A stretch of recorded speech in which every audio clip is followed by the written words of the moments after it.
Përzgjedhësi kombëtare së Kosovës Franco Foda ka dalë sot në konferencë për media në ditën e parë të grumbullimit të Dardanëve para dy ndeshjeve të fundit të ciklit kualifikues për kampionatin botror 2026 kundër Slovenisë dhe Zvicrës. Dardanët do të përballen me Sloveninë më 15 nëntor në Ljubljanë, derisa 3 ditë më vonë presin Zvicrën në Fadil Vokri. Foda foli për përgatitjet, gjendjen e skuadrës dhe pritjet për dy sfidat vendimtare të nëntorit, duke u ndalur dhe te çështja e dy futbollistëve që janë përfolur së fundmi për një mundësi të përfaqësimit me Kosovën, portierit Dian Taramaj dhe sulmuesit të talentuar Arion Ibrahimović, dyshja luajnë me Heidenheimin në Bundesligë. Në parim është e rëndësishme të flasim për futbollistët që janë aktualisht pjesë e kombëtares së Kosovës.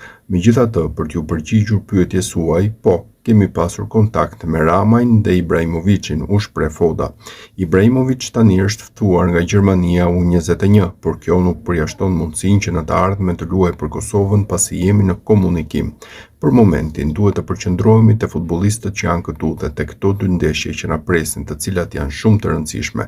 Pastaj do të shohim se si do të zhvillohen gjërat me këta dy futbollistë, përfundoi përzgjedhësi gjerman I Dardanëve.